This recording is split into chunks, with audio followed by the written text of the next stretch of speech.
Sanibona bafethu. Ninjani niyaphila? Asithembe niyaphila. Mfoka Mkhonza nibingelelayo. Thank you so much for being here supporting this channel. Ngiyabonga kakhulu. Ngicela subscribe because it's free of charge. Please subscribe and also follow this channel ku TikTok na ku Facebook. Ngiyabonga kakhulu ke guys. Thank you so much. Yazi ngibuka le ndaba ye-testimony ka-head noma lo inhloko ye-IDEC le phenya inkohlakalo nje eSouth Africa, umama Andrea Johnson. Yabona njengoba bempheka ngemibuzo laphayana kuMadlanga Commission, soloku kuya ngokuya kucaca futhi kuvela sobala ukuthi kuleli lizwe esiphila kule la South Africa izinto azisiyona lento esicabanga ukuthi ziyiyo. Yabona nje kukhona la ubaba uMadlanga ake ambuza khona imibuzo ngendlela yokuthi kuze kwavela waba exposed, mangayibeka kanjalo, uze waba exposed kwavela ukuthi kahle kahle njengoba aneminyaka engaka ehola i-IDEC, inqumo ebeyithatha ngemizwa lapha futhi abeyithatha kunokuthi ayithathe ngalento esiyibiza ngokuba reasonable, abeyithatha esubjective shokuthi ebethatha inqumo ngokubuka umuntu bese usebenzisa umbono wakhe nokucabanga kwakhe kunokuthi asebenzise umthetho ngokuqondile. So ke but now you ask yourself ukuthi abantu abafana nomama Andrea Johnson imisebenzi bayithola kanjani, especially umsebenzi wokuba top kangaka, ube yi-leader phezulu le, kodwa mase kuvela amahlazo njengala wavelayo ngaye lapha kuMadlanga, kuvele kubonakala ukuthi akunalutho la. Uyazibuza nje ukuthi lo muntu lona kuze kuthiwa uyi-leader noma uyi-head, uyinhloko ye-IDEC, kwaba kanjani, kwenzeka kanjani? Kodwa akuyena yedwa, uma ungabheka lapha kuMadlanga baningi, kunabanye nje laphayana abaphethe emaphoyiseni abaloku bevelile laphayana, o-general. Siyazi ukuthi uma ngabe ungu-general emaphoyiseni sho ukuthi kukhona abangaphansi kwakho abareporta kuwe. Kodwa uma ngabe ubheka for example kubantu abafana no-general ulokhunjani ubani lo general lo oSibiya, o-General Sibiya, ubuka abantu abafana no Brigadier o-Julius Mkhwanazi, abantu abafana nobani ufana inkosi uyini kodwa yena, lama ranks akhona emaphoyiseni, lawo ma ranks lawo noma lezo ikhundla abakuzo zikutshela ukuthi kunabantu abangaphansi kwabo ababika kubo lapho, sho ukuthi babekwe laphayana ngenxa mhlampe yokuphasa ama-interviews athile, okuwukuthi lawo ma-interviews kukhona abantu abahluleka ukuthola lama post atholwa yilaba manje abavela kuMadlanga, lo sekuvela manje bebe exposed ukuthi empeleni they were not good for those positions. Isitshelani ke lento?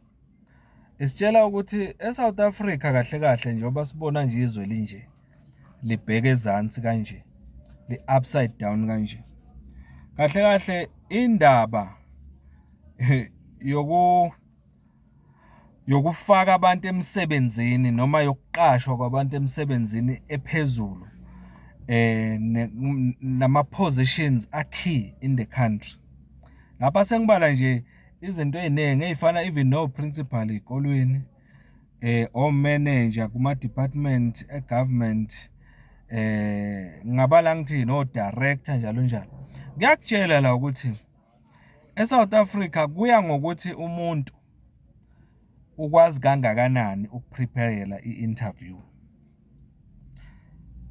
Abanye abantu siyazi ukuthi uma bezoya kuma-interviews basuke sebaputshuzelwe even ama-questions ukuthi ama-interviews ama-questions ayohamba kanjani. Ba-prepare i-interview besebenzisa vele ama-questions azobebuzwa ku-interview. Vele lowo muntu usefana nosevele ephasile ngoba unomuntu ongaphakathi omputshuzele ukuthi kuzobe kubuzwa kanje. So kugcine sekungasatholakala umuntu oright for leyo position okufanele athole loyo msebenzi. Ngoba manje se-interview seyiphaswe yilo okuwukuthi uthole imbuzi kuqala before abhale i-exam. Usebenzisa imbuzi masingayibeka kanjalo. I-South Africa esiphila kuyo ke le. E-South Africa kahle kahle kuyavela kancane kancane selokuvele njalo ukuthi abantu abakuma position strategic alelizwe baphasa ama-interviews kodwa they are not qualified for the jobs abanikwa wona. Nangu nje umama Andrea Johnson mawulalela lapha uyambona nje ukuthi ziyampumpa lapha. Ziyampumpa ngempela. Julius Mkhwanazi ziyampumpa nje. Kodwa baphethe bakuma positions kureport kubo labantu. So ke yini engenziwa kulelizwe kahle kahle ukulungisa isimo esifana nalesi? Njengoba ngihlela ngisibuza leyo nto nje ukuthi yini engenziwa ukulungisa lesimo ngoba it's not just about le engichazayo. Kwesinye isikhathi nje abanye abantu bayathola ama positions, abanye balapha eParliament for example, abanye bangama minister. Yayizwa leyo nto. Excuse me. Bayalida benze oversight and all that. Kureport kubo and everything.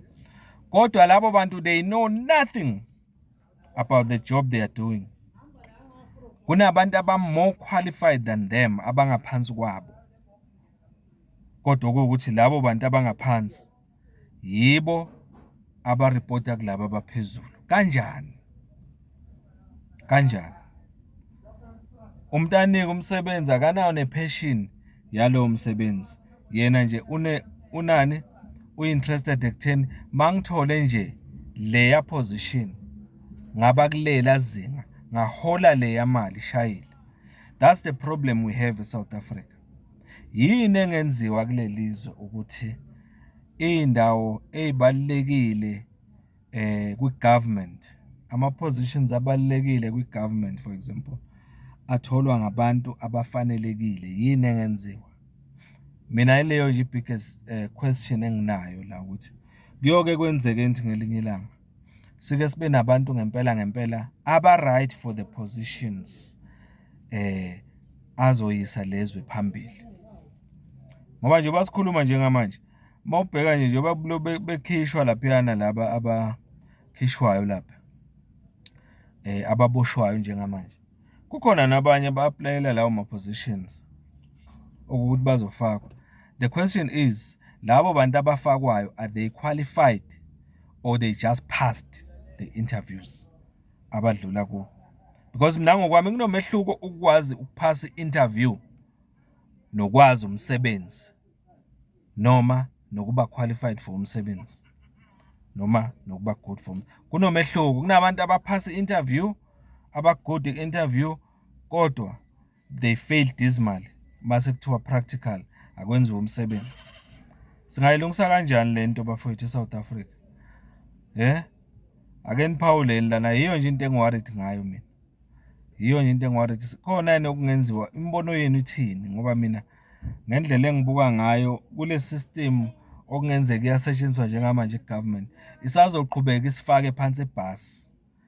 Ngenzeka nje imadlanga iyaqhubeka mhlawumbe nje iqhubeka imadlanga kuyavela konke lokho ukuthi abantu basemsebenzini kodwa benze ngendlela efanayo. Kodwa futhi uthola ukuthi kuzoqhubeka nabazongena emva kwabo baqashwe ngendlela efanayo. Lizoya kanjani izwe phambili? Khona yini i-strategy ocabanga ukuthi singasetshenziswa wena ngombono wakho? Yiloko nje ngithake ngikuvezela, sike sixoxe ngako mfowethu. Ngifisa ukuthola imbono yenu. Mina nje ngomfoka Mkhonza nje, I'll be honest, ngididekile ngempela ukuthi yini ngempela engenzeka. But wena mhlawumbe unalo iqhenga la. Kungenziwa kanjani ukuze i-government ibe nabantu aba right for the job? Mfoka Mkhonza lo. Please share, subscribe and comment on this video. Sihlangane kuma-comment. It's free of charge ukusubscribe. Please do so. Ngiyabonga kakhulu.